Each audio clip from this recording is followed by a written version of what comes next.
June the 28th, 1914. Sarajevo. Shortly before 11 in the morning, an open car moves slowly through the streets. Inside it, a man who does not yet know he has minutes left to live. His name is Franz Ferdinand, heir to the throne of Austria-Hungary. Beside him, his wife, Sophie. On a nearby street corner, a young man waits, Gavrilo Princip, 19 years old, a Bosnian Serb. In his pocket, a pistol and a vial of cyanide in case he is caught. He has already failed once today. So has a friend beside him who threw a bomb at this same car less than an hour earlier. By any reasonable account, the danger has passed. The Archduke should be safe now. He is not. A wrong turn. A driver never told the route had changed. Will bring that car to a halt directly in front of Gavrilo Princip. And in the confusion, a 19-year-old with a failed plan and a second chance will step forward and fire 2 shots.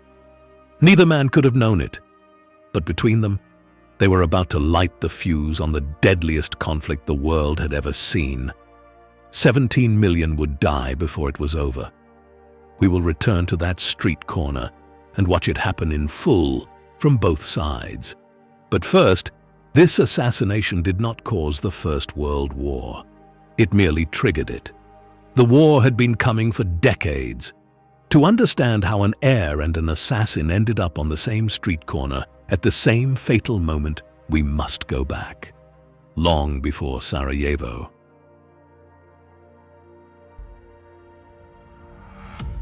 Three names you will hear again and again, and how they fit together. Austria-Hungary was not one nation but two, joined under a single emperor, a sprawling empire stretching across Central Europe, ruling over Germans, Hungarians, and millions of Slavic peoples who were not Austrian or Hungarian at all. Among the lands it controlled was Bosnia, annexed outright in 1908. And many of the people living in Bosnia were ethnic Serbs. Serbia, meanwhile, was its own independent nation, just across the border, and it dreamed of uniting all the South Slavic peoples, including those living inside Bosnia, into one Serbian-led nation. To Serbia and its sympathizers, Bosnia's Serbs were countrymen trapped under foreign rule. To Austria-Hungary, they were subjects, and Serbia's ambitions were a direct threat to the empire's hold on the region. Keep that triangle in mind: Austria-Hungary, Bosnia, and Serbia, as we go back to where this all began. By the turn of the 20th century, Europe was not merely armed. It was obsessed with arms. Germany, newly unified and hungry to prove itself, poured its wealth into steel and steam, battleships to rival Britain's navy, an army built for speed and conquest. Britain, watching its naval dominance threatened, answered ship for ship. France, still bearing the scar of a humiliating defeat to Germany in 1871, rebuilt its military with the desire for revenge. This was not defense. This was an arms race, and arms races do not simply sit idle. They wait for a reason to be used. No nation wished to fight the continent alone. And so, one by one, they made promises. Germany bound itself to Austria-Hungary. France bound itself to Russia. Britain, wary of isolation, drew closer to both France and Russia in turn. On paper, these alliances were meant to prevent war, a balance of power, each side too afraid of the other's friends to strike first. In practice, they built a machine, one where a single spark anywhere could pull every major power into the fire at once. No one intended to build a world war. They built the conditions for one, treaty by treaty, without ever asking what would happen the day one of those treaties was called upon. Beyond Europe's borders, the great powers were still hungry. Colonies in Africa and Asia meant wealth, resources, prestige. Britain and France held vast empires already. Germany, arriving late to the imperial table, wanted its share and resented every power that stood in its way.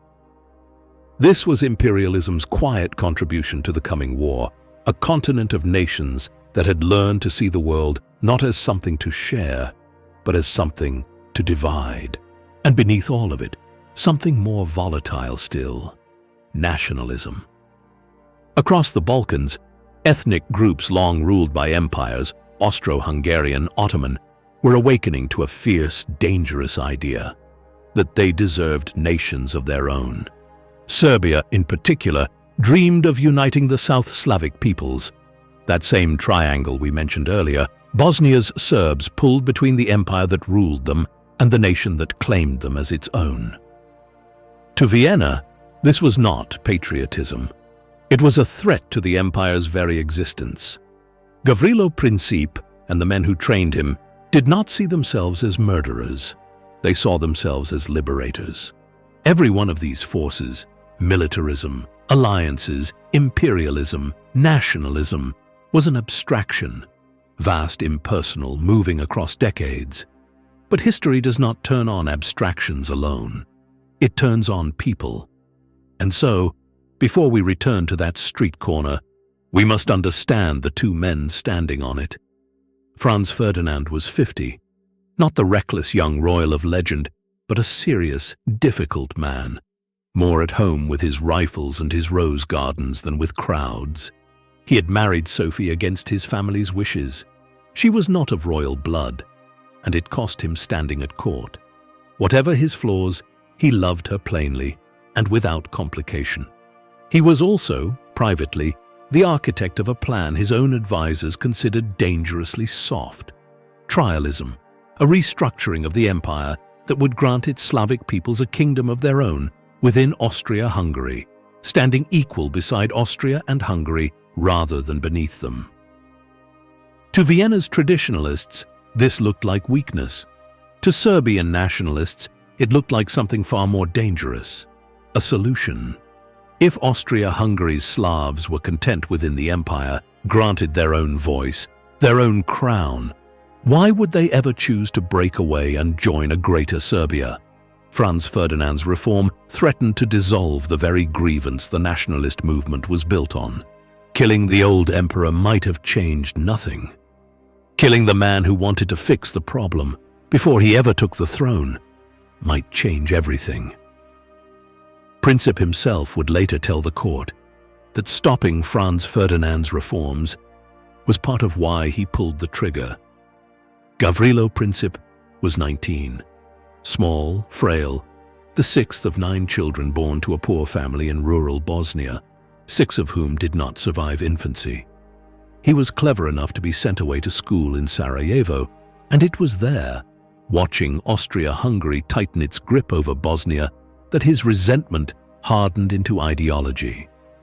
He joined Young Bosnia, a movement of students dreaming of a South Slavic nation free of empire, and it was through Young Bosnia that he came to the attention of a more dangerous organization entirely: the Black Hand, a secret society that recruited its most committed young believers and gave them something Young Bosnia's students could not provide on their own: weapons, training, and a target. Both men, in their own way, wanted the same land. Franz Ferdinand wanted Bosnia's Slavs content and given a voice, but still Austro-Hungarian. Princip wanted them gone from the empire entirely, reunited with Serbia as countrymen. That is precisely why Franz Ferdinand was the one who had to die. Not a hardliner, but the one man offering a third way, a middle path that might have made Bosnia's Serbs content enough to stay. One raised to inherit an empire, one raised in poverty under that empire's rule, neither particularly remarkable on his own, until a single morning placed them 5 feet apart. So when Franz Ferdinand fell in Sarajevo, Austria-Hungary did not see a lone assassin. It saw Serbia's hand behind the trigger. Vienna turned to Berlin, and Germany gave what history would remember as the blank check: unconditional support, whatever Austria-Hungary chose to do next. Emboldened, Austria-Hungary issued Serbia an ultimatum so severe, it was almost designed to be refused. Serbia accepted nearly all of it. Nearly was not enough. On the 28th of July, 1 month to the day after the assassination, Austria-Hungary declared war on Serbia. And then the machine, built treaty by treaty over decades, did exactly what it had been built to do. Russia was bound by alliance to defend Serbia and mobilized. Germany, bound to Austria-Hungary, declared war on Russia and, fearing France would honor its own alliance with Russia, declared war on France as well. To knock France out quickly, Germany's war plan called for marching through Belgium, whose neutrality Britain had guaranteed by treaty decades earlier. Britain declared war on Germany on the 4th of August 1914. One by one, each nation kept the promise it had made, and by keeping those promises, set the machine fully in motion. In the span of 5 weeks, a single assassination in a city few Europeans could have located on a map had dragged every great power of the continent into war. Now, let us return to that morning. There was one detail that made the timing worse than coincidence. June the 28th was Vidovdan, St. Vitus Day, the anniversary of a battle Serbia fought and lost against the Ottomans 5 centuries earlier, a date sacred to Serbian memory. For the heir to the empire that had annexed Bosnia to parade through its capital that day was not read as accident, but insult. Franz Ferdinand arrived by train in good spirits, walking into an open car with barely any security. "Do you think Sarajevo is full of assassins?" one official scoffed when the risk was raised.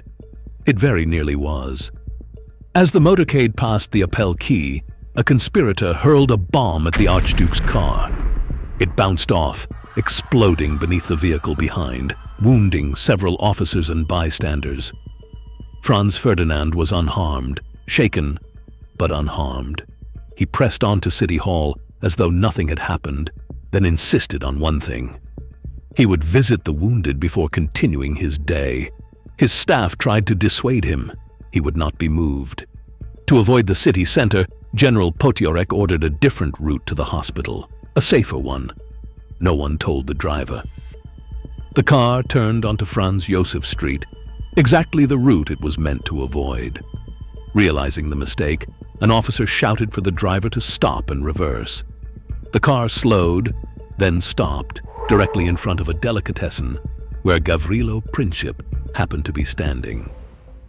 Princip had believed the plot already failed, and was walking away in despair when, impossibly, the car rolled to a halt 5 feet in front of him. He did not hesitate a second time. Princip stepped forward, drew his pistol, and fired twice. The first bullet tore through Franz Ferdinand's neck. The second struck Sophie in the abdomen. As his life slipped away, the Archduke's final words were not for himself, but for her. Sophie dear, don't die. Stay alive for our children." Both were dead within the hour. Princip turned the gun on himself, torn from his hands before he could fire. He reached for the cyanide in his pocket, knocked away before he could swallow it. He was seized by the crowd, then police, too young under Austro-Hungarian law to face execution. He would die 4 years later in a prison cell, not by firing squad, but tuberculosis. Having lived just long enough to see the war he ignited consume the continent he had hoped to save. 2 men, 5 feet apart, a wrong turn, a missed bomb, a second chance neither of them expected, and history pivoted on all of it at once. The bullet that killed Franz Ferdinand traveled only a few feet, but the war it triggered would travel across the entire world, through the trenches of France, the seas of the Atlantic, the deserts of the Middle East, for 4 years, and claim 17 million lives before it was done. Militarism loaded the gun. Alliances aimed it. Imperialism and nationalism pulled it tight. It only took a 19-year-old, a wrong turn, and a moment neither man saw coming to pull the trigger. The war that was meant to end all wars had only just begun, and the world it left behind would never be the same again.